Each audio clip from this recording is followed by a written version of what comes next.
Hi, welcome to the boring review. आज हमारे पास है Tata Altroz DCA top model accomplished plus S. 1 साल चली हुई गाड़ी है, लगभग 13,000 किलोमीटर चल चुकी है। ये गाड़ी किन लोगों के लिए ठीक है, सर्विस कॉस्ट क्या रहती है, 1 साल के अंदर गाड़ी के अंदर क्या क्या इश्यूज़ आए हैं, जब आप इसे बेचने जाओगे तो रीसेल वैल्यू क्या मिलेगी, बहुत सारे पॉइंट इस वीडियो में हम कवर करेंगे। और मैं आज से एक वीडियो सीरीज़ स्टार्ट कर रहा हूँ। जो भी गाड़ी में रिव्यू करूँगा उसका मैं नाम दूंगा द बोरिंग रिव्यू, क्योंकि मैं एक एक पॉइंट को कवर करूँगा और बहुत ही बोरिंग बनाऊँगा इसको। मैं वीडियो बहुत ही लंबी होगी, लेकिन कि मैं कोशिश करूँगा कि इस गाड़ी का कोई भी पार्ट छूटे ना। सीट बेल्ट लगा लीजिए और ध्यान से वीडियो को देखते रहिए। तो सबसे पहले इस गाड़ी का मोटा मोटा मैं आपको बता देता हूँ। देखो, ये गाड़ी 5 स्टार रेटेड है और लगभग हर महीने 3,000 यूनिट इसकी सेल होती हैं। और ये हैचबैक कैटेगरी के अंदर आने वाली ऐसी गाड़ी है जो कि डीजल में अवेलेबल है, CNG ऑटोमेटिक में अवेलेबल है AMT के साथ, पेट्रोल DCA में अवेलेबल है। और ये गाड़ी आपका जो कंपटीशन है उसका कंपटीशन है आपका बलिनो के साथ, आपका i20 के साथ। लेकिन इसके अपने फ़ैन बेस है।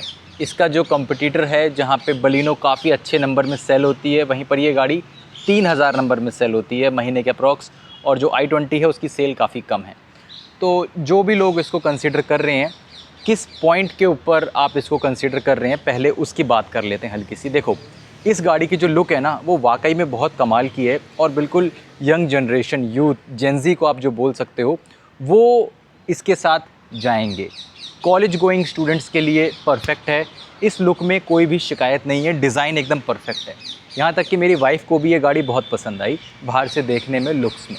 अब लुक्स के बाद एक एक पॉइंट को कवर करते हैं। सबसे पहले गाड़ी का फ्रंट, एक एक चीज़ फ्रंट में क्या है, उसके बाद चारों साइड, फिर बैक साइड, फिर इंजन, फिर अंदर से, फिर गाड़ी में चलाने में कैसी है, फिर सर्विस, फिर रीसेल, फिर गाड़ी के अंदर शिकायतें क्या क्या हैं, वो सब हम कवर करते हैं। तो सबसे पहले हम कवर करते हैं गाड़ी का फ्रंट। तो सबसे पहले गाड़ी के फ्रंट में आते हैं। फ्रंट में आपको बैठते ही मिलेगा टाटा का ये लोगो, उसके नीचे एक कैमरा, यहाँ पर कैमरा है, यहाँ पर आपकी नंबर प्लेट है और यहाँ पर आपके हैं वेंट, जो कि आपकी गाड़ी के अंदर हवा लेकर जाएंगे, जिससे कि आपका कंडेंसर ठंडा होगा।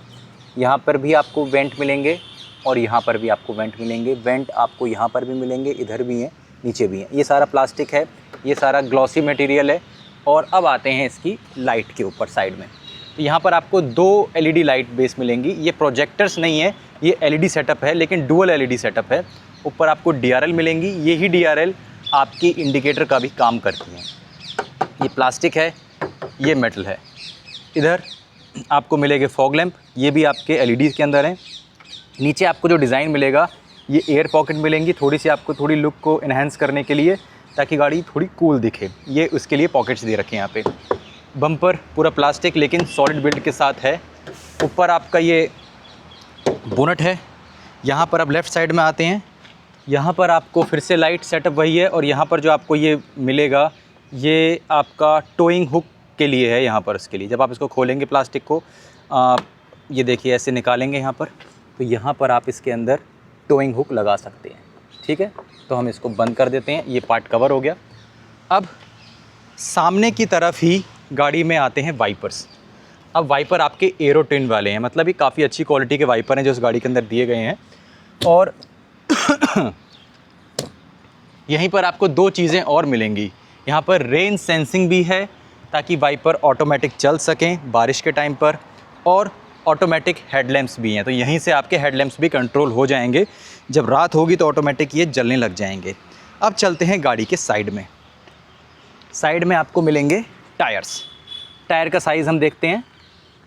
MRF के इसके अंदर टायर हैं 185, 160, R16 के इसके अंदर टायर डले हुए हैं। अलॉयज़ व्हील हैं और अलॉय व्हील का डिज़ाइन आपको थोड़ा सा अलग और यूनिक देखने को मिलेगा। अब साइड में ही अगर मैं आपको दिखाऊं तो पूरी प्लास्टिक की अंदर से केडिंग लगा रखी है और काफ़ी अच्छे तरीके से प्रोटेक्ट कर रखा है। मेटल नहीं दिखेगा, पूरा प्लास्टिक का प्लास्टिक ही आपको दिखेगा यहाँ पर।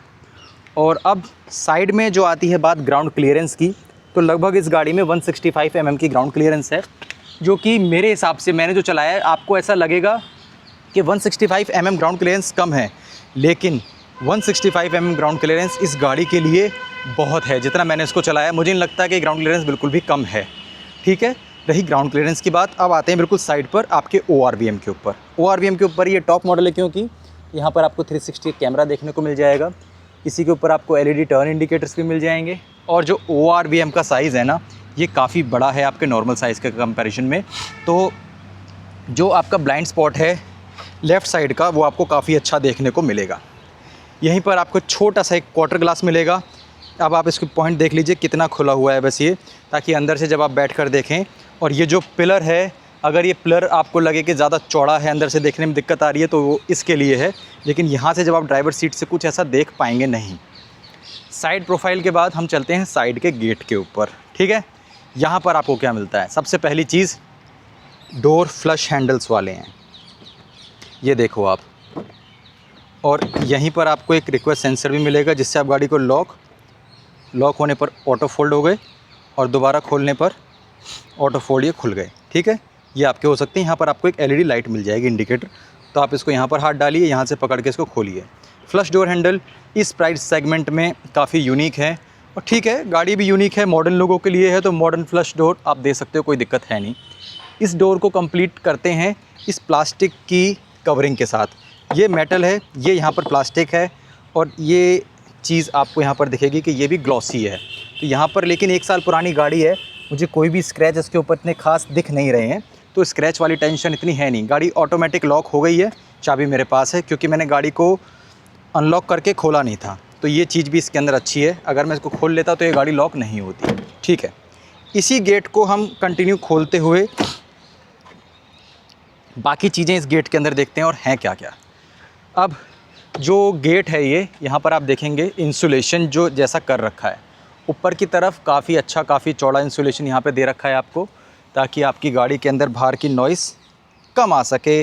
और काफ़ी सारी चीज़ें इसके अंदर दे रखी हैं। यहाँ पर भी आप देखेंगे साइड में आपको कुशन दे रखे हैं आपके यहाँ पर फेंडर के पास, ताकि अंदर से जो नॉइस है वो कम आ सके। काफ़ी सॉलिड बिल्ड है। और ये इसके जो दरवाजे हैं वो 90 डिग्री पर खुल जाते हैं। आगे वाले दरवाज़ों की 90 डिग्री पर खुलने की वैसे कोई ज़रूरत होती नहीं है, तो अगर आपकी गाड़ी में 90 डिग्री पे नहीं खुल रहे हैं तो आप परेशान मत होना। पीछे वाला गेट 90 पे खुल जाए तो हम थोड़ा अच्छा मान सकते हैं, लेकिन आगे वाले की इतनी ज़रूरत है नहीं, क्योंकि पीछे वाले आदमियों को मानो निकलना है, उतरना है, तो वो चीज़ कंसिडर की जा सकती है। अगले दरवाजे पर ही रहते हुए आपको यहाँ पर क्या क्या देखने को मिलेगा? आपको देखने को मिलेगा ये डोर लॉक अनलॉक, और ऊपर से ये स्विच। इस बार ये स्विच अलग से है और गाड़ी का गेट खुला हुआ है, तो ये लॉक नहीं हो रहा है। ठीक है, अब आपको मिलेंगे चारों पावर विंडो। एक जो आपका ड्राइवर साइड का है, बस वो 1 टच अप एंड डाउन है। यहाँ पर आपको ORVM एडजस्ट करने के लिए लेफ़्ट राइट सर्कल में आगे पीछे वाला आपको ऑप्शन मिलेगा। शीशे लॉक करने के लिए आपको यहाँ पे मिल जाएगा। यहाँ पर आपको एक छोटा सा ट्विटर भी मिल जाएगा, और नीचे यहाँ पर स्पीकर भी है। और जो बॉटल है वो तिरछी आएगी, और यहाँ पर एक अम्ब्रेला रखने के लिए भी साइड में एक छोटी सी पॉकेट दे रखी है, तो आप अम्ब्रेला भी यहाँ पर रख सकते हैं। गेट को हम कवर कर लिया है हमने, और गेट की थिकनेस भी आप देख पा रहे होगे, काफ़ी हैवी है, और थर्ड साउंड भी काफ़ी अच्छा है। ठीक है, अब पीछे वाले आपके गेट की तरफ चलते हैं। सेम चीज़, यहाँ पर आपको चाइल्ड लॉक अनलॉक मिल जाएगा। ये है बटन जिससे आप गाड़ी को पीछे वाले गेट को खोलेंगे। यहाँ पर मैंने एक चीज़ नोटिस करी है कि लोगों को लगता है कि एक बार इतना दबाने से खुल जाएगा, लेकिन यहाँ पर बहुत अंदर तक इसको दबाना पड़ता है, उसके बाद जाके ये खुलता है। तो अगर आपकी गाड़ी में ऐसे लगा हुआ है ये, और आपने इसको पकड़ के ऐसे खींचोगे तो पूरा आपको दबाना पड़ेगा, उसके बाद ये खुलेगा। पीछे वही कवरिंग काफ़ी अच्छे तरीके से दे रखी है। जो डोर है वो पूरा प्लास्टिक है, इधर भी प्लास्टिक है। यहाँ पर आपका सॉफ्ट फेदर है, मतलब ये क्लॉथ यहाँ पे लगा रखा है। पावर विंडो दे रखी है, यहाँ पर आपका म्यूज़िक है, ट्विटर है यहाँ पर, और नीचे फिर से एक बॉटल होल्डर आपको यहाँ पे मिल जाएगी। गाड़ी में अंदर चलने से पहले हम गाड़ी का बाहर से ओवरऑल लुक ले लेते हैं। आगे के टायरों में आपको ड्रम ब्रेक मिलेंगे, आगे के टायरों में आपको डिस्क मिलेगी, पीछे में आपको ड्रम मिलेंगे। हाँ, तो वैसे भी कोई दिक्कत है नहीं चारों टायर में डिस्क की, क्योंकि ये गाड़ी इतनी ज़्यादा पावरफुल है नहीं। अब पीछे की तरफ प्लास्टिक की जो क्लैडिंग है वो देख लेते हैं। यहाँ पर प्लास्टिक है, और ऊपर की तरफ ये पूरा मेटल है, और नीचे प्लास्टिक है, आगे मिट्टी ना जाए। लेकिन इसके अंदर मड फ्लैप्स नहीं है। अब मड फ्लैप ना होने की वजह से यहाँ पर आप देखोगे जो टायर मिट्टी उछालेगा वो सीधा आपके गेट के ऊपर आएगी। ये चीज़ मैं नोटिस कर रहा हूँ। तो यहाँ पर एक मड फ्लैप भी होना चाहिए था, अगर होता तो काफ़ी अच्छा होता। पीछे के टायर में यहाँ पर मड फ्लैप के लिए अलग से छोटा सा बम्पर के अंदर ही कटआउट ये दे रखा है, ताकि मिट्टी आए तो आप देख पा रहे होगे यहाँ तक तो आ रही है, लेकिन इसके ऊपर नहीं जाती है मिट्टी, तो यहाँ तक के लिए ठीक है। ये चीज़ है इसके टायर। ठीक है, अब चलते हैं पीछे की तरफ। पीछे इसकी नॉर्मल टेल लाइट है जो कि साइड प्रोफाइल में यहाँ तक आप देख पा रहे होगे। उसके बाद यहाँ पर कनेक्टिंग टेल लाइट है। कनेक्टिंग टेल लाइट के बाद पीछे ही टाटा का लोगो है, उसके नीचे कैमरा है और अंदर की तरफ यहाँ पर आपको एक बटन मिलेगा जिसको बटन को अगर आप दबा के होल्ड करेंगे तब जाके आप इसको बोनट को खोल पाएंगे, डिग्गी को खोल पाएंगे, सॉरी। ठीक है, अब हमने डिग्गी को खोल लिया है। अब डिग्गी के अंदर आपको क्या क्या देखने को मिलेगा? सबसे पहले है बूट स्पेस। बूट स्पेस काफ़ी कमाल का है इस गाड़ी के अंदर। और यहाँ पर आप देख पा रहे होंगे जो पीछे की तरफ ये प्लास्टिक है, इसमें थोड़े से कुछ ऊपर की तरफ इन्होंने अलग से डिज़ाइन में डाल रखा है ताकि जब आप अपने बैग को डालें या निकालें तो अलग से स्क्रैचेस ना पड़ें इसके ऊपर। जो मटेरियल यहाँ पर यूज़ किया गया है ये भी काफ़ी अच्छा है। यहाँ पर रबड़ है, ये आपका पार्शल ट्रे है। उसके बाद और अंदर की तरफ आपको क्या देखने को मिलेगा? ये कवर है आपके शॉकर माउंट्स के। नीचे आपका टायर, स्टेपनी टायर। स्टेपनी की जो साइज़ है वो कंपैरेटिवली 16 इंच से तो कम ही होगी। यहाँ पर लिखा होगा, मैं आपको दिखा देता हूँ। हाँ, 165/80 R14 के ये टायर हैं। और वैसे जो टायर हैं वो गाड़ी में R16 के टायर हैं। पीछे से आपने देख लिया, यहाँ पर आपको एक हुक मिल जाएगा 3 kg के लिए। राइट साइड में हुक मिल जाएगा 3 kg के लिए। यहाँ पर आपको एक बल्ब भी मिल जाएगा जो रात में आपके लिए काफ़ी हेल्पफुल रहेगा। और अब आपकी जो ये सीट्स हैं, आप ये सीट्स को यहाँ से लॉक खोलकर पूरी सीट को आगे फोल्ड कर सकते हैं। सीट स्प्लिट नहीं होंगी, पूरी सीट ही आगे गिरेगी। ठीक है, यहाँ पर अब हम देखते हैं कि गाड़ी के अंदर रस्टिंग के में कुछ इश्यूज़ अगर हैं टाटा में तो वो मैं आपको दिखा देता हूँ। ये गाड़ी यहाँ पर कुछ भी रस्टिंग के निशान नहीं है, इधर भी कहीं पर भी रस्टिंग नहीं है। 1 साल पुरानी ये गाड़ी है, इधर भी कोई रस्टिंग नहीं है, पूरा अच्छे से पेंट से कवर कर रखा है।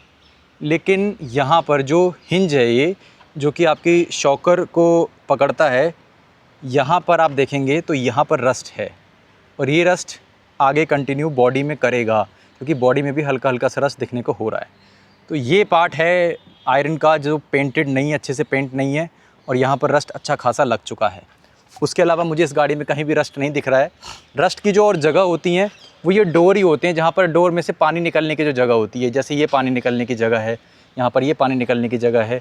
यहाँ पर अगर ये ब्लॉक हो जाएं तो इसके अंदर रस्ट आता है। लेकिन आपको अपना जो ये एरिया है पीछे का, इसको आपको हमेशा क्लीन रखना है ताकि आपकी गाड़ी में कहीं भी मिट्टी ना जमे और हमेशा आपकी गाड़ी रस्ट प्रूफ बनी रहे। यहाँ पर आपको बम्पर खोलने के लिए 2 नट दे रखे हैं। उसके अलावा आपको पीछे बस 2 ही सेंसर मिलेंगे, 1 सेंसर 2 सेंसर। अगर पीछे 4 सेंसर हो तो काफ़ी अच्छा रहता है क्योंकि साइड के सेंसर यहाँ पर हो और ये सेंसर थोड़ा सा बीच में शिफ्ट हो जाएं तो हमारी साइड की जो सेंसर की जो कैचिंग पावर है वो काफ़ी अच्छी हो जाती है और हमें जजमेंट लेने में काफ़ी आसानी हो जाती है हमारे सिस्टम को कि पीछे कोई है ऑब्स्ट्रक्शन या नहीं है। अब नीचे की तरफ से देखते हैं गाड़ी को कि यहाँ पर टायर अंदर ही रखा हुआ है, तो आप ये देख लीजिए। नीचे से मैं आपको ओवरऑल जनरल व्यू दे रहा हूँ। पूरी गाड़ी क्लीन तरीके से आपको दिखेगी, कुछ भी अलग से लटका हुआ नहीं मिलेगा जैसा आपको मारुति विक्टोरियस में अलग से वो साइलेंसर लटका हुआ मिलता है। अगर मैं आपको ऐसे लॉन्ग व्यू में आपको गाड़ी को दिखाऊं तो आप देखेंगे पूरा व्यू एकदम क्लीन है। ठीक है, और आप नीचे से भी गाड़ी को देख लीजिए, इसके शॉकर सस्पेंशन बाकी चीज़ें ठीक है। ये लाइट है, जब आप रिवर्स गियर लगाएंगे तब यहाँ पर ये लाइट इल्यूमिनेट करेगी रात को। और 2 छोटी छोटी लाइटें यहाँ पर हैं आपकी नंबर प्लेट के लिए। ठीक है, मुझे लगता है पीछे का पार्ट हमने सारा कवर कर लिया है। यहाँ पर आपका लॉक है और यहाँ पर आपको होल्ड करने के लिए है ताकि आप इसको नीचे कर सको और फिर आप पकड़ के इसको नीचे मार सको। तो डिग्गी को हमने बंद कर दिया है। यहाँ पर आपको वाइपर मिलेगा और डिफॉगर मिलेगा क्योंकि ये टॉप मॉडल है तो दोनों चीज़ें स्टैंडर्ड है। हैचबैक है तो वाइपर होना ज़रूरी है। पीछे यहाँ पर एक और आपको एक टेल ऊपर लाइट मिलेगी आपको, जो आपको ब्रेक प्रेस करने के टाइम पर ये लाइट इल्यूमिनेट होगी। ऊपर आपको ये शार्क फिन एंटीना भी मिलेगा डिज़ाइन के लिए। पूरी छत को अलग से ब्लैक कलर से पेंट कर रखा है या एक कोटिंग चला रखी है, नहीं पेंट कर रखा है यहाँ पर। ये पूरी छत पेंटेड है अलग से, तो ये डुअल टोन में ये गाड़ी है। अब हम चलते हैं गाड़ी के लेफ़्ट प्रोफाइल की तरफ और यहाँ पर आपको फ्यूल टैंक दे रखा है। सिंपल आपके जो टायर साइज़ सेम है वही है, खोलने का प्रोसेस भी वही है। तो एक तरीके से आपने चारों तरफ से गाड़ी का बाहर से ओवरव्यू ले लिया है। अब हमें चलना चाहिए इसी बाहर में रहते हुए इंजन को हम खोलते हैं, बोनट को हम खोलते हैं और मैं आपको उसके बारे में, गाड़ी के बारे में सारा बताता हूँ। अब बोनट हमने खोल लिया है, लेकिन इंजन दिखाने से पहले मैं आपको इसकी कुछ बेसिक चीज़ें बता देता हूँ कि आपकी गाड़ी का सर्विस शेड्यूल क्या होना चाहिए। देखो, टाटा के अंदर एक ख़ास बात है, टाटा इस बात को ओपनली कहता है, लेकिन काफ़ी सारे ब्रांड इस बात को छुपाते हैं। आपकी गाड़ी की सर्विस एक्चुअल में 5000 और 7000 किलोमीटर पे और इंजन ऑयल चेंज हो जाना चाहिए और 6 महीने के अंदर ये हो जाना चाहिए, क्योंकि इंडिया एक मतलब यहाँ पर बहुत ज़्यादा गर्मी है, यहाँ पर बहुत ज़्यादा डस्ट है। उस चीज़ को ध्यान में रखते हुए ये चीज़ें अगर आप करोगे तो आपके इंजन की लाइफ बढ़ेगी। काफ़ी सारी कंपनियाँ इसको 15,000 का इंटरवल और 1 साल का इंटरवल बोलती हैं, लेकिन टाटा ने यहाँ पर 2 चीज़ें आपको बोली हैं कि आप 6 महीने और 7,500 किलोमीटर पे एक बार सर्विस करवाओ और एक बार आप 15,000 किलोमीटर पे और 1 साल में सर्विस करवाओ। जब आप 1 साल वाली सर्विस के लिए आएंगे तो वहाँ पर आपको इंजन ऑयल भी चेंज करवाना है, ऑयल फ़िल्टर, एसी फ़िल्टर और आपकी जो नॉर्मल रूटीन चेकअप आपके होते हैं वो सब आपको करवाने हैं, सर्विसिंग आपको करवानी है। वहीं पर जब आप एक माइनर सर्विस के अंदर आते हैं जो कि 7,500 किलोमीटर 6 महीने पे होती है, तो टाटा कहता है हम वहाँ पर चीज़ें टॉपअप करेंगे आपके लिए। इंजन ऑयल अगर कम हो रहा है तो टॉपअप कर देंगे, कूलेंट कम है तो टॉपअप कर देंगे। लेकिन दिक्कत पता है क्या है, बस मुझे एक ही चीज़ की दिक्कत है, जब मैं दोबारा सर्विस स्टेशन जाऊँगा तो वहाँ पर मुझे फिर से वो 2700, 2800 या 3000 सर्विस चार्ज देना पड़ेगा। मेरे लिए वो अननेसेसरी है। तो या तो आप हर 6 महीने पे मेरा इंजन ऑयल भी चेंज कर दो, सब चीज़ चेंज कर दो, ताकि मुझे तसल्ली रहे कि हाँ भैया कम से कम गाड़ी आई है तो इंजन ऑयल भी चेंज हुआ है, काफ़ी सारी चीज़ें हुई हैं तो मैंने पैसे दिए हैं। अब मैं एक बार तो उसी काम के लिए बस दिखाने के लिए आऊँ और दोबारा आऊँ तो इंजन ऑयल चेंज करवाऊँ, जबकि मेरे इंजन ऑयल की लाइफ तो ऑलरेडी 7,500 किलोमीटर पे ख़त्म हो चुकी थी। तो अगर आप 7,500 किलोमीटर पे अपना इंजन ऑयल चेंज करवा लेंगे तो आपकी गाड़ी के लिए ज़्यादा बेहतर रहेगा। Engine oil, oil filter, air filter, AC filter, ये आप हर 7,500 किलोमीटर पे चेंज करवा दीजिए। ट्रांसमिशन जो ऑयल है, चाहे वो आपका गियर बॉक्स मैनुअल हो चाहे डीसीए हो, उसके ट्रांसमिशन फ्लूइड का भी आपको ध्यान रखना है। इंडियन कंडीशन के हिसाब से 40 से 50,000 किलोमीटर पे अगर आप ये चेंज करवा लेंगे तो आपके गियर बॉक्स की भी लाइफ बनी रहेगी, कोई भी प्रॉब्लम नहीं आएगी। अब ऊपर से जो आपको चीज़ें बेची जाती हैं वो service centre to service centre depend करता है। देखो, टाटा अलग है, उसके जो सर्विस सेंटर हैं उनको कोई और ओन करता है, वो फ्रेंचाइजी मॉडल पे चलते हैं, कुछ टाटा के होते हैं। ऐसे ही आपके जो शोरूम होते हैं वो भी कुछ रीसेलर्स के होते हैं, कुछ टाटा के होते हैं। तो ये सारी चीज़ें ऐसे ही चलती हैं। तो कई बार आपने देखा होगा आपका जो एक्सपीरियंस ख़राब हुआ है ना, वो इसी वजह से होता है, जब सर्विस सेंटर ध्यान नहीं देता। उसके बाद हम टाटा को फ़ोन करते हैं, फिर टाटा रिस्पांस देता है, फिर सर्विस सेंटर के ऊपर पेनल्टी लगाता है कि भैया आपने हमारे कस्टमर के साथ ऐसा क्यों किया। तो ये सब चीज़ें होती रहती हैं जो आप इंटरनेट पे आप हर टाइम देखते रहते होगे कि भैया टाटा की गाड़ी में प्रॉब्लम आ गई है, ये हो गया है, सर्विस सेंटर वाले परेशान कर रहे हैं, सर्विस सेंटर वाले बिल ज़्यादा बना रहे हैं, ये कर रहे हैं, वो कर रहे हैं। तो ये सब चीज़ें होती रहती हैं। ये service centre to service centre भी डिपेंड करता है। सर्विस शेड्यूल आपको पता चला, आपको कैसे कैसे करना है वो आपको पता चला। आप काफ़ी सारी चीज़ें जो सर्विस वाला एडवाइज़र आपको बेचता है कि भैया हर 6 महीने पे पूरा एसी का सिस्टम आप क्लीन करवाओ, टाटा की गाड़ी में मुझे ऐसा लगता है कि वो ज़रूरत है, क्योंकि इनका जो पुरानी गाड़ियाँ हैं उसमें जो एसी फ़िल्टर आता है वो प्लास्टिक वाला आता है जिसको धो के दोबारा लगाया जा सकता है। लेकिन अब जो नई गाड़ियाँ आ रही हैं जैसे कि ये है, इसके अंदर कागज़ वाला, पेपर वाला आपका जो एसी फ़िल्टर है वो है। तो उसमें आप हर 6 महीने में या हर 1 साल में अपना एसी फ़िल्टर चेंज करवाते रहो, तो आपको अलग से 1,000-1,500 रुपये पूरी गाड़ी में एसी फ़िल्टर क्लीन करवाने के लिए, अलग से पूरी गाड़ी की क्लीनिंग के लिए, फिर लुब्रिकेशन के नाम पर 50 चीज़ों के नाम पे चीज़ें तो होती हैं, वो ठीक हैं, लेकिन कई बार सर्विस सेंटर उनको ज़बरदस्ती चेप के आपका बिल बढ़ा देता है। तो ये चीज़ें आपको खुद से देखनी पड़ेंगी, आपको सीखना पड़ेगा कि भैया क्या आपकी गाड़ी के लिए ज़रूरी है, क्या नहीं है।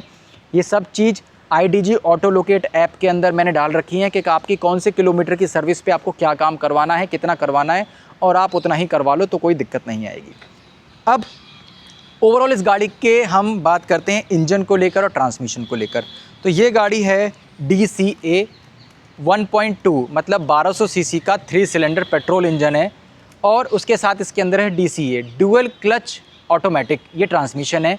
ये टाटा ने खासकर इंडिया के लिए डेवलप करवाया है किसी और ब्रांड के साथ मिलकर। ये बाहर का ब्रांड है, और हमारी इंडियन ड्राइविंग कंडीशन में होता क्या है ना कि यहाँ पर हीट बहुत ज़्यादा है।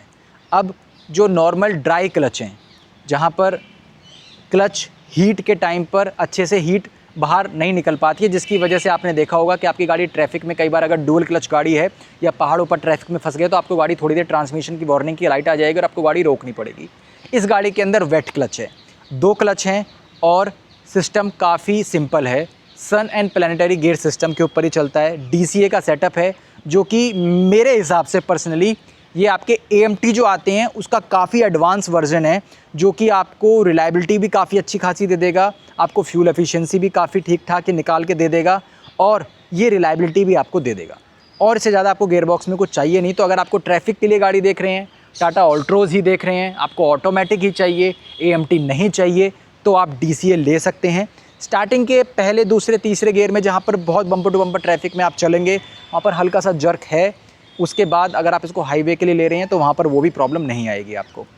अब गाड़ी में एक एक पार्ट मैं आपको दिखा देता हूँ ताकि आप अपनी गाड़ी में कुछ भी पार्ट आपको चेंज करना हो, पता हो आपको होना चाहिए आपकी गाड़ी में वो है क्या। ठीक है, तो जल्दी से मैं ये चीज़ें निकाल लेता हूँ और अब सीधा स्टार्ट करते हैं सामने से। तो पहले बोनट हमने खोल लिया और बोनट पर इंसुलेशन अलग से लगा हुआ है, काफ़ी अच्छी क्वालिटी का।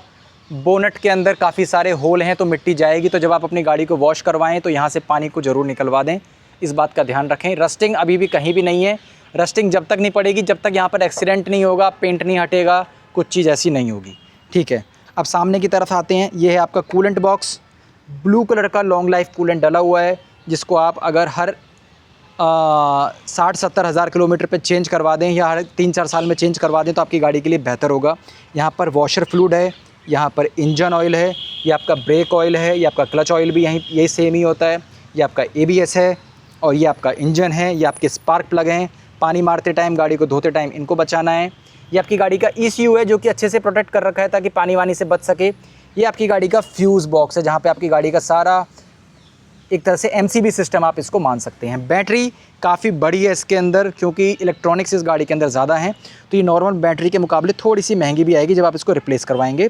अंदर की तरफ आपको कुशन मिल रहे हैं, यहाँ पर आप देखोगे ताकि ये डैम्पिंग की गई है कि जब अंदर के टायर के यहाँ से रोड नॉइस आए तो गाड़ी के अंदर केबिन में नॉइस कम जाए।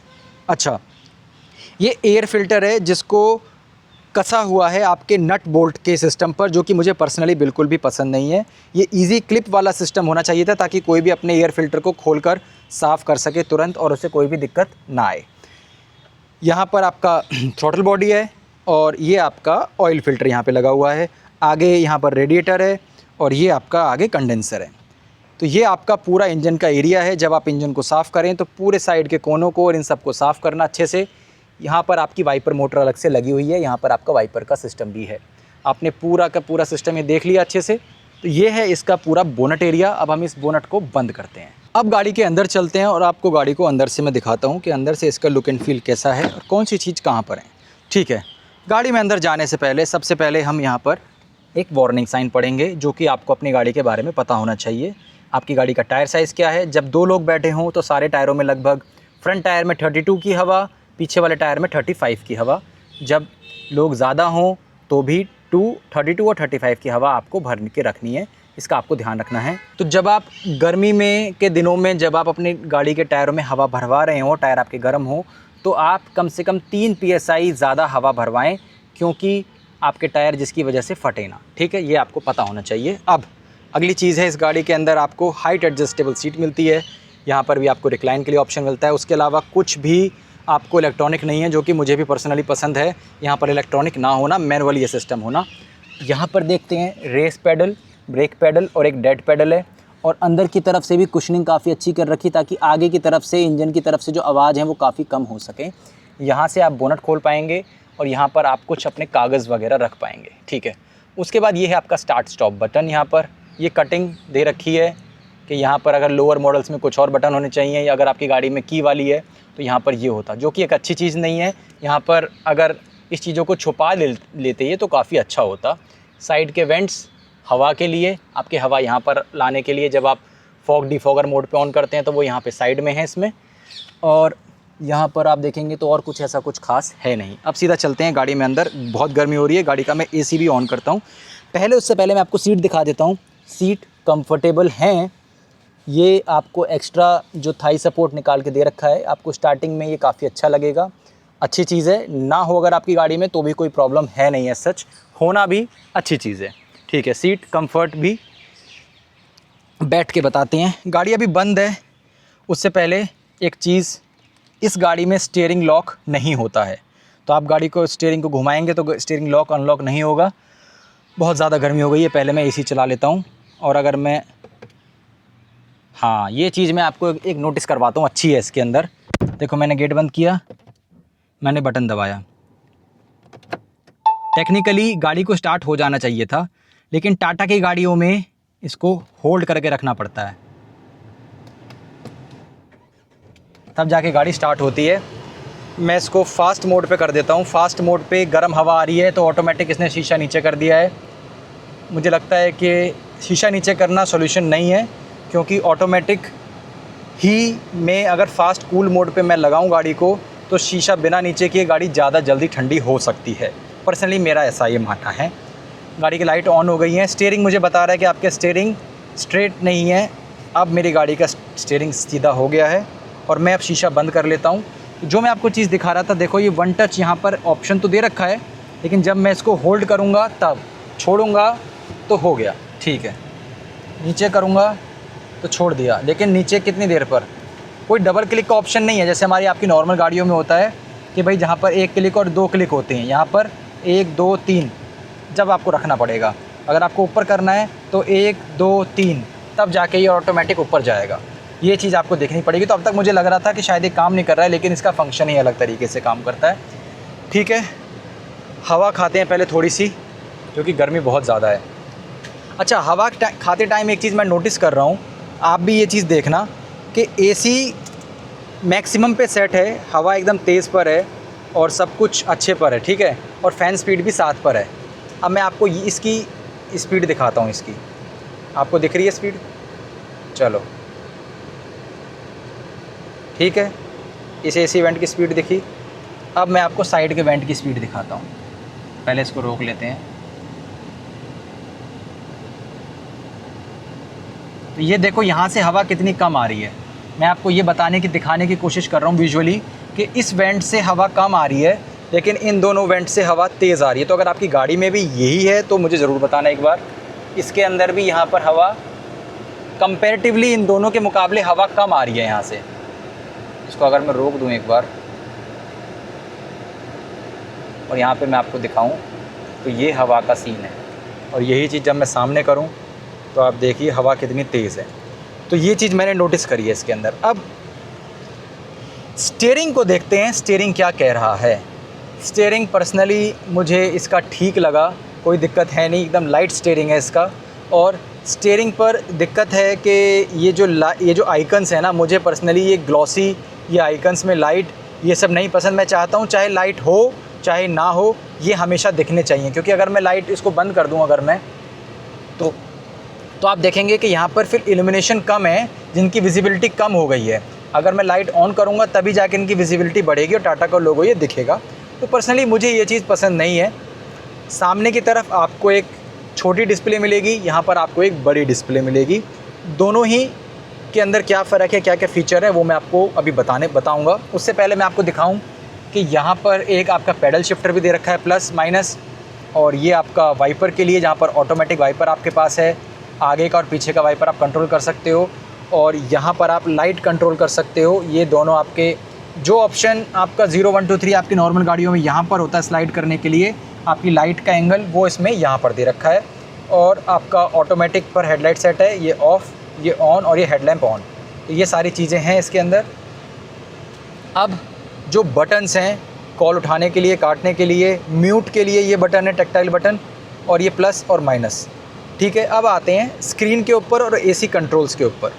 यहाँ पर चीज़ें सारी फेदर टच हैं, और स्क्रैच ऐसा लगता है कि जैसे इसके ऊपर स्क्रैच लग सकते हैं, लेकिन स्क्रैच अभी तक 1 साल पुरानी गाड़ी है, ग्लॉसी मटेरियल है, लेकिन स्क्रैच कुछ है नहीं ऐसे सच इसके ऊपर।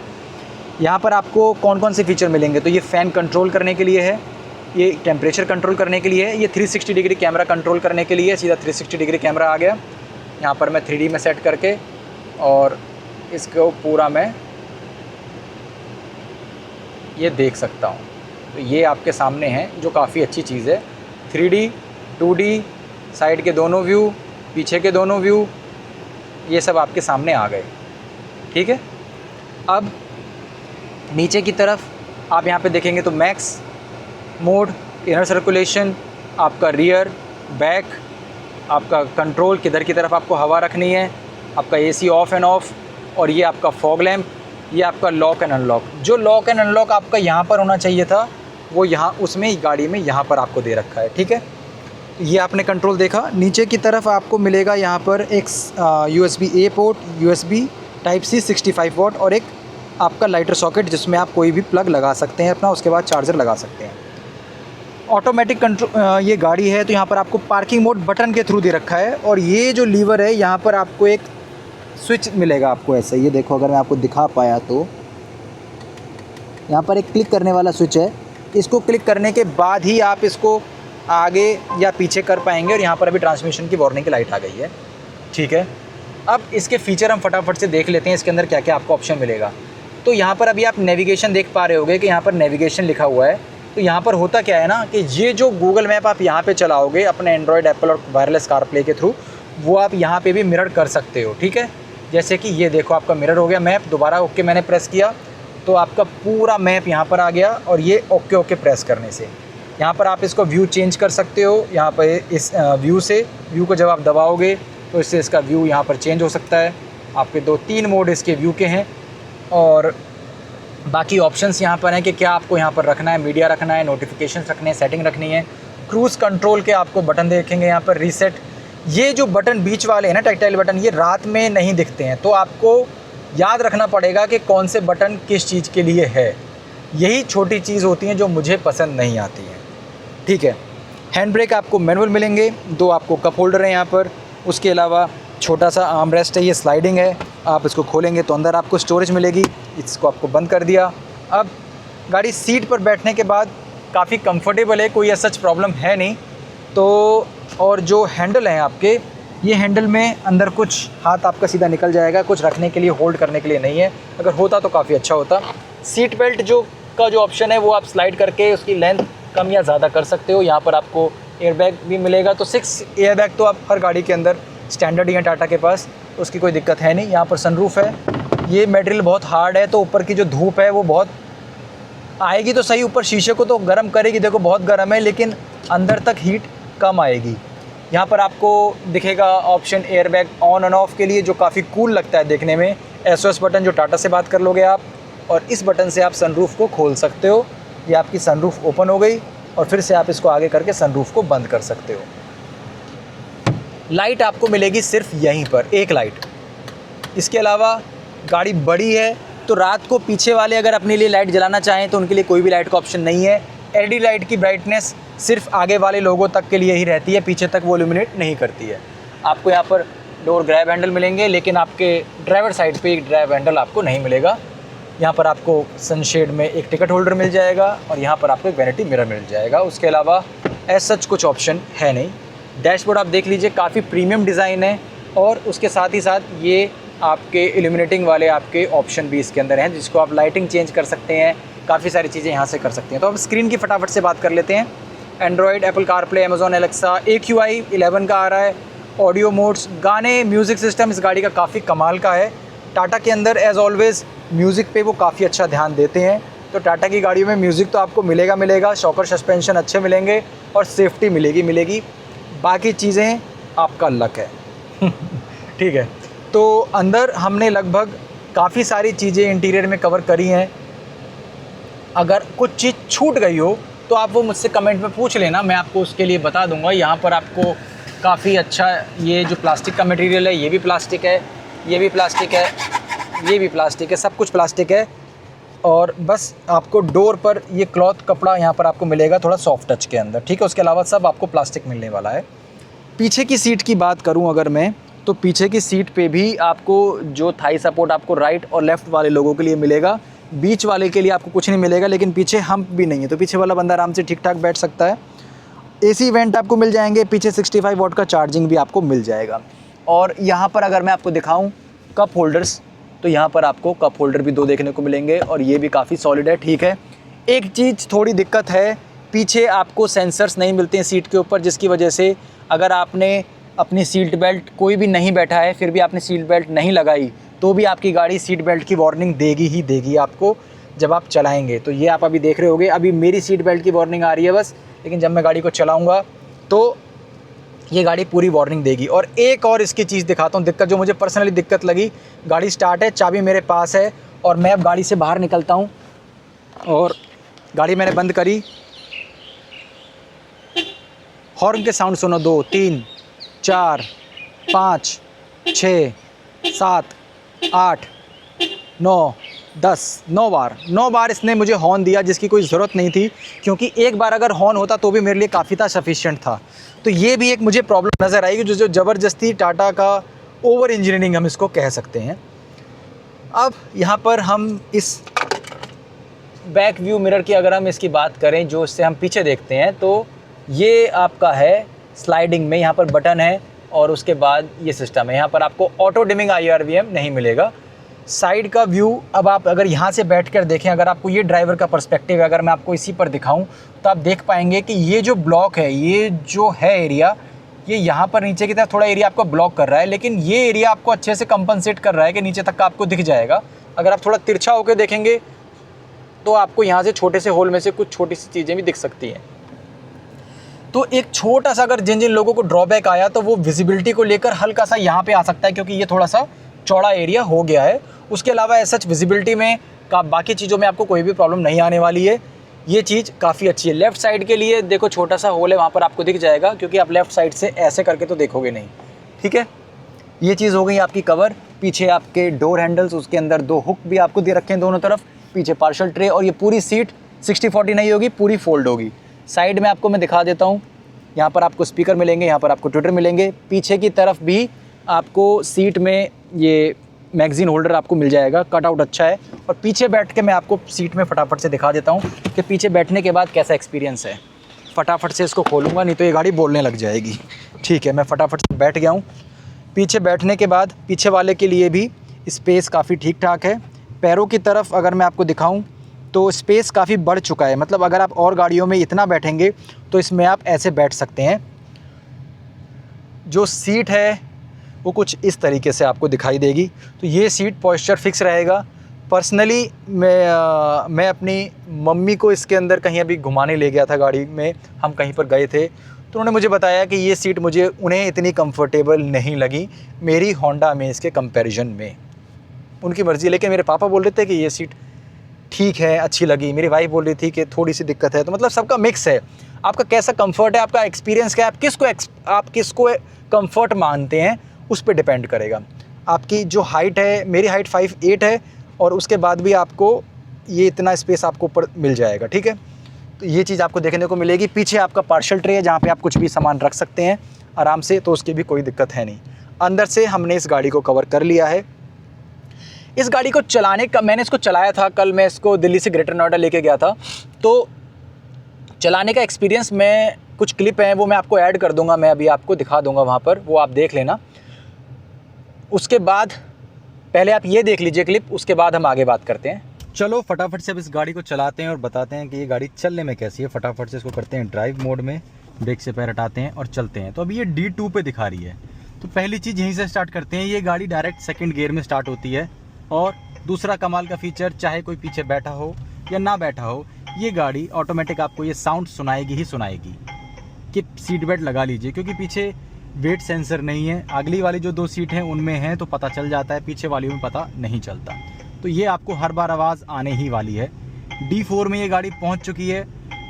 टोटल इसके अंदर 6 स्पीड DCA है, ये मतलब 6 इसके अंदर गियर हैं। और अभी जो इसका D5 में आ गई है, 4 से 5 आने पर कुछ भी पता नहीं चला है। मतलब जो शिफ्टिंग है, अगर आप उसको नॉर्मल रखेंगे थ्रॉटल को, तो काफ़ी अच्छी होगी। और 52 की स्पीड पे अभी हम चल रहे हैं। ये गाड़ी जो मैं पिछले 5-6 दिन से चला रहा हूँ, उसमें एक चीज़ नोटिस करी है कि जो मैं रेगुलर होंडा से अपनी अमेज चला रहा हूँ, उसके कंपैरिजन में जो इसके शॉकर सस्पेंशन है ना, वो काफ़ी कमाल के हैं। मतलब ऐसा लगता है ये गड्ढों को खा जाती है और उसमें थोड़ा गड्ढे पता चलते हैं। तो शॉकर सस्पेंशन के मामले में टाटा पंच में को भी मैंने चलाया था, वो भी गाड़ी काफ़ी कमाल की है, उसके अंदर भी इतना पता नहीं चलता है। अब एक गाड़ी, एक आगे एक गड्ढा आने वाला है, ये देखो है, काफ़ी अच्छा खासा है और इतना इसमें पता नहीं चला बिल्कुल भी उस खड्डे का। तो ड्राइविंग के मामले में, शॉकर सस्पेंशन के मामले में ये गाड़ी काफ़ी अच्छी है। इसके जो साइड व्यू मिरर है ना, ये भी आपके नॉर्मल गाड़ी के कंपैरिजन में थोड़े चौड़े हैं इस गाड़ी के अंदर जो टाटा ने लगाए हैं, जिससे आपको जो साइड का जो ब्लाइंड स्पॉट है वो आपका काफ़ी कम हो जाता है और बचा कुचा आपका ये 360 में आपका ये कम कर देता है कैमरा। दूसरी इसके अंदर जो कमाल की चीज़ है इस गाड़ी के अंदर, वो मुझे लगती है कि जो इसका एवरेज है डुअल क्लच में होने के बावजूद, इस गाड़ी को अगर मैं आपसे बोलूँ बम्पर टू बम्पर ट्रैफिक में जब मैं इसको चला रहा हूँ, जहाँ पर आपको ये गाड़ी 9 से 10 का एवरेज दे देगी। अगर आप इसको थोड़ा सा कम लीनियंट ट्रैफिक में चलाएंगे जहाँ पे थोड़ा सा मिक्स होगा, तो आपको 11, 12, 13 का एवरेज आपको बड़े प्यार से मिल जाएगा। लेकिन उसके लिए गाड़ी आपको प्यार से चलानी पड़ेगी, जैसे मैं चलाता हूँ 60-70 मैक्सिमम, और उससे ज़्यादा कभी भी ओवर स्पीडिंग नहीं। अब ये यहाँ पर एक छोटा सा स्पीड ब्रेकर है, मैंने खुदाया इसको 20-30 की स्पीड पे, कोई भी पता नहीं चला, कुछ भी पता नहीं चलता इस गाड़ी में कंपैरेटिवली। मतलब ऐसा नहीं है कि बिल्कुल पता नहीं चलेगा, पता चलेगा, लेकिन कंपैरेटिवली अगर आप इसी सेगमेंट में किसी और की गाड़ी को चलाओगे तो आपको इसमें कम पता चलेगा। फीचर्स इसके अंदर काफ़ी अच्छे हैं, काफ़ी ज़्यादा हैं। आपको हर चीज़ इंस्ट्रूमेंट क्लस्टर पर आपको मिल जाएगी। अभी जैसे कि नेविगेशन मोड है, अगर मैं एप्पल कारप्ले कनेक्ट कर लेता हूँ यहाँ पर, तो इसके अंदर एक और कमाल की चीज़ है कि आपको मैं वो दिखाता हूँ। एप्पल कारप्ले कनेक्ट करता हूँ और अपने एप्पल कारप्ले से कनेक्ट करता हूँ इसको। यहाँ पर आप मिरर स्क्रीन मिरर कर सकते हैं। ये देखो आपको मैप आ गया, एक बार और आपने ओके दबाया तो आपको मैप दिखने लगा। तो अब आप मैप भी यहाँ पर यूज़ कर सकते हैं और बाकी चीज़ें भी यहाँ पर आप चला सकते हैं। ये काफ़ी चीज़ इसके अंदर कमाल की है। जब छोटे गियर पर ये गाड़ी होती है, तो जैसे मान के चलो मैं गाड़ी को रोकता हूँ, इसको अभी मैंने गाड़ी को रोका, अगर आप अब आपने बिल्कुल रुक गए, अब आपकी गाड़ी D2 मोड D2 है, मतलब सेकंड गियर में है। आपने गाड़ी को उठाया, सेकंड गियर में गाड़ी उठी, सेकंड गियर से जब ये थर्ड गियर में आएगी तो बहुत हल्का सा एक पॉज लेती है। अगर आप इसको परेशान नहीं कर रहे हो तो वो आपको वो भी पता नहीं चलेगा। परेशान करने का मतलब कि अगर आप ज़बरदस्ती का एक्स्ट्रा थ्रोटल नहीं दे रहे हो, मतलब जैसे मानो अब आपने खींचा गाड़ी को, तब आपको थोड़ा सा फील होगा थर्ड से फोर्थ जाने में। लेकिन अगर आप शांति से गाड़ी को चलाओगे, प्यार से गाड़ी के पैटर्न पे गाड़ी को चलाओगे, तो आपको वो भी फील नहीं होगा। तो आपको उसकी भी टेंशन लेने की ज़रूरत नहीं है। तो कुल मिला के डिपेंड करता है आपकी ड्राइविंग कंडीशन और आपके ड्राइविंग पैटर्न के ऊपर। D4 में आप आ गए हैं और अब अपर गियर्स में ये गाड़ी कोई भी दिक्कत आपको नहीं देगी। आपको किसी भी टाइम पे अगर इंस्टेंट एक्सेलरेशन चाहिए, 40 की स्पीड पे हैं, तुरंत आप रेस दबा दीजिए, D2 पे आ गई गाड़ी, देखो D4 से सीधा D2 D3। मतलब ऑटोमेटिक गाड़ियाँ अपने आप डिटेक्ट कर लेती हैं कि भाई आपको क्या रिक्वायरमेंट है, उसी के हिसाब से वो अपना गियर चेंज कर देती हैं। जहाँ पर आप अगर आप नॉर्मल अपनी गाड़ी चला रहे होते अभी, तो आप मैनुअल गियर शिफ्ट करते, फिर डाउन नहीं करते, आप उसी गियर में खींचते, लेकिन ऑटोमेटिक अपने आप गियर शिफ्ट कर देता है। गियर शिफ्टिंग उस टाइम पर काफ़ी ठीक है, और जो आवाज़ आती है गियर के अंदर से, जो शिफ्टिंग की आवाज़ है, वो भी थोड़ी फिर ठीक ठाक इंजन की रेव आपको सुनाई देंगे। आपको समझ आएगा कि हाँ भाई अब इंजन शोर मचा रहा है, कुछ मांग रहा है इंजन। तो वो ड्राइविंग के मामले में ये गाड़ी काफ़ी ठीक है। एवरेज जो मैं आपको इसका बता रहा हूँ, ये देखो झटके भी आप महसूस कर सकते हो। वही मैं आपसे कह रहा हूँ कि शॉकर सस्पेंशन के गड्ढे खा जाते हैं। 13-14 का एवरेज ट्रैफिक के अंदर। हाईवे के ऊपर मैं इसको दिल्ली से अभी ग्रेटर नोएडा लेके आया था, तो 19-20 का इसने मुझे एवरेज दिया है लगभग, जहाँ पे मैंने गाड़ी 60-70 की स्पीड से ज़्यादा इसको बिल्कुल भी नहीं चलाया। गाड़ी ओवरऑल कंफर्टेबल है चलने के मामले में। स्मूथनेस के मामले में D5 पे ये चल रही है अभी। टोटल 6 गियर हैं। जब आप इसको 60 की स्पीड से ऊपर लेके जाएंगे तो ये 6th गियर में भी आ जाएगी। और ओवरऑल इस गाड़ी के अंदर मुझे कोई भी शिकायत नज़र नहीं आ रही है कि भाई ये गाड़ी किसी भी चीज़ में आपको ऐसा कुछ परेशान करेगी। नॉर्मल ड्यूल क्लच के मुकाबले जब आप इसको कंपेयर करोगे तो थोड़ा सा आप डिले महसूस करोगे गियर शिफ्टिंग का। उसके अलावा कोई भी आपको शिफ्टिंग में डिले नहीं मिलेगा। गाड़ी ओवरऑल ये कमाल की है। ड्राइविंग इसके डायनामिक्स काफ़ी अच्छे हैं। स्टीयरिंग जो है वो अपने आप सीधा होने की कोशिश करता है, जो कि पर्सनली मुझे कई बार पसंद नहीं आता है, क्योंकि मैं गाड़ी को चाहता हूँ वो इसी कंडीशन में रहे, लेकिन स्टीयरिंग सीधा होना चाहता है, जिससे मुझे एक्स्ट्रा वज़न लगा के इसको रोकना पड़ता है। तो और ये जो आप बटन देख रहे हैं ये थोड़े से ऐसे खुरदुर हैं। तो कई बार जैसे क्या होता है, मैं थोड़ा एक्सपीरियंस ड्राइवर आप मुझे कह सकते हो, जब मैं गाड़ी को घुमा रहा हूँ, तो जब मैं एक हाथ से गाड़ी को घुमा रहा हूँ या ऐसे मैं कुछ कर रहा हूँ, तो ये चीज़ मुझे गड़ती है। यहाँ पर ये जो प्लास्टिक है ना, ये चुभता है ऐसे, जो ऐसे नहीं होना चाहिए था। यहाँ पे अगर ये स्मूथ रहता कुछ तो पता नहीं चलता बिल्कुल भी। तो ये चीज़ मुझे थोड़ी सी अटपटी लगती है। और रात के टाइम पर ये जो आप ओके देख रहे हैं, रीसेट ये देख रहे हैं आप, ये वॉल्यूम देख रहे हैं, ये रात में ब्लिंक नहीं करते हैं, तो रात में ये चीज़ें भी नहीं दिखती हैं। उसके अलावा ये जो बटन्स हैं, सब लोगों ने आपको इसकी शिकायत की होगी कि ये बटन ठीक नहीं है। टाटा को शायद इस पर ध्यान देना चाहिए अब कि ये आपको फेदर टच सिस्टम हटाओ, जो चीज़ जहाँ पर है जैसे अच्छी लगती है, ट्रेडिशनल में होती है, उसको वैसे रखो। उसको बिना मतलब में आप अपनी गाड़ी का लर्निंग कर्व मत बढ़ाओ कि कोई नया आदमी आपकी गाड़ी में आके बैठे तो वो चीज़ें ढूंढने लग जाए। जो चीज़ जहाँ पर होनी चाहिए उसको वहीं पर रहने दो तो काफ़ी अच्छा है। जैसे कि ये डोर लॉक अनलॉक अगर इधर ही होते तो काफ़ी अच्छा रहता है, इसको यहाँ पर रहने की कोई ज़रूरत नहीं है। ओवरऑल इंस्ट्रूमेंट क्लस्टर काफ़ी कमाल का है, डिस्प्ले भी काफ़ी ठीक है। एंड्रॉयड आपको, एप्पल कारप्ले दोनों आपको वायरलेस आप यूज़ कर सकते हो। 65 वाट का चार्जर मैंने लगा रखा है, लेकिन मुझे लग रहा है कि 65 वाट तो ये लिखा हुआ तो है, लेकिन उसके हिसाब से ये चार्ज नहीं कर रहा है ये। अगर आपको आपकी गाड़ी में ऐसी दिक्कत लग रही हो तो मुझे ज़रूर बताना एक बार, तो शायद मुझे ही पता चल जाए। अब इस गाड़ी में ओवरऑल जो ब्लाइंड स्पॉट है किसी भी गाड़ी के, वो मेन है गाड़ी चलाते टाइम कैसे हैं। तो ये जो व्यू है, यहाँ से जो व्यू आता है पूरा एकदम क्लियर है, यहाँ पर आपको दिखने में कोई दिक्कत नहीं आएगी। लेकिन ये जो पिलर है ये थोड़ा सा मोटा है, तो आपको शायद जब आप मोड़ रहे होगे कहीं पर, जब आपको शार्प टर्न्स होंगे तो शायद आपको थोड़ा सा इससे विजिबिलिटी में थोड़ी सी दिक्कत आ जाए। लेफ्ट साइड में जब आप देखोगे तो वहाँ पर छोटा सा एक पंच होल कटआउट भी दे रखा है आपको देखने के लिए, लेकिन यहाँ से आप उसको नहीं देख पाओगे। तो ओवरऑल ये पार्ट थोड़ा सा चौड़ा है। अब वो आपके थोड़ा आपको थोड़ा दाएँ बाएँ होकर देखना पड़ेगा, तो आप उसको एडजस्ट कर सकते हो। ओवरऑल बाकी गाड़ी में चलाने में ऐसा कोई दिक्कत नहीं है, चलाने में एकदम परफेक्ट है, स्मूथ है। सेकंड गियर में आ जाती है, फर्स्ट गियर में भी उठ जाती है, लेकिन अगर आप इसको फर्स्ट गियर में ज़बरदस्ती खींचने लग जाओ तो जैसे एकदम से उठाते टाइम आपने उठाया तो D1 में आ गई है, तो आपने समझे। ये आपके ऊपर डिपेंड करता है कि आप इससे क्या चाह रहे हैं। अगर आप प्यार से चलाना चाह रहे हैं तो गाड़ी आपको एवरेज भी देगी और प्यार से चलेगी भी। फ़ायदा उसी में ही है कि आप गाड़ी को प्यार से चलाएं। ठीक है, तो ड्राइविंग आपने देख ली इसकी। मुझे शॉकर सस्पेंशन इसके काफ़ी ठीक लगे, चलाने में गाड़ी अच्छी है, कोई दिक्कत नहीं है। 80-90 तक गाड़ी को चलाओ, उससे ज़्यादा चलाने भी नहीं चाहिए। गाड़ी एवरेज के मामले में भी ठीक ठाक है। गाड़ी में आप ये मान सकते हैं कि अगर आप कम से भी कम इसमें 8-9 का एवरेज ख़राब कंडीशन बम्पर टू बम्पर में आएगा। और हाईवे पे अगर आप मिक्स कंडीशन में चलेंगे, क्योंकि देखो होता क्या है, आप बहुत देर तक अच्छा एवरेज निकाल लेते हो, लेकिन उसके बाद आप टोल पे खड़े होते हो, उसके बाद आप कहीं और खड़े होते हो, फिर आप ट्रैफिक में फंस जाते हो। तो वहाँ पर ओवरऑल जो एवरेज आपका आता है ना, वो 14-15 के आसपास ही रहता है। हो सकता है अगर आप काफ़ी लंबे पे चले हो तो वहाँ पर आपको 20 दे रही है गाड़ी, 20 हाईवे पे देगी, लेकिन आप जब ओवरऑल उसको कैलकुलेट करोगे तो आपको आएगा कि 13, 14, 15 के आसपास ही वो एवरेज घूम रहा है। तो इस गाड़ी से आप इतना ही एवरेज एक्सपेक्ट करना हाईवे के ऊपर। सिटी के अंदर 11-12 का ही आपको एवरेज मिलने वाला है। अब इस गाड़ी से आपको कुछ शिकायतें अगर हों, जिनके पास ऑलरेडी ये गाड़ी हो पहले से, उनके कुछ एक्सपीरियंस हों, तो वो आप कमेंट में शेयर कर देना, बाकी लोगों को शायद उससे हेल्प हो जाए। गाड़ी किन लोगों के लिए ये है?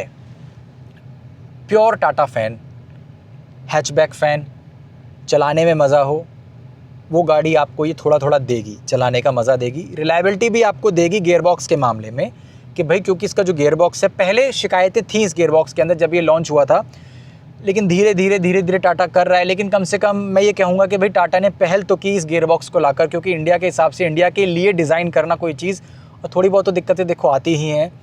अब ठीक चीज़ तरफ बढ़ रही हैं, पहले के कंपैरिजन में शिकायतें भी टाटा में कम आ रही हैं, लेकिन ऐसा है कि टाटा की जो शिकायतें हैं वो इंटरनेट पे ज़्यादा आती हैं, लोगों के जो अच्छे एक्सपीरियंस हैं वो कम आ पाते हैं। तो ये मिक्स है बिल्कुल, आप ना अच्छा कह सकते हैं ना बुरा कह सकते हैं, क्योंकि दोनों ही चीज़ें। अगर मैं अभी बोलूँ कि टाटा की गाड़ी बहुत अच्छी है तो आप लोग बोलोगे यार ये तो पैसे लेके वीडियो बना रहा है, सब लोगों को तो कमी दिखा रही है। मैं बोलूँ टाटा की गाड़ी ख़राब है, तो जिन लोगों के अच्छे एक्सपीरियंस हैं वो आके बोलेंगे यार तुम्हें तो बस कमी निकालनी होती है, तुम्हें तो और कुछ करना नहीं होता है। तो ये आपके ऊपर डिपेंडेंट है, आप इसको कैसे देख रहे हो इस गाड़ी को।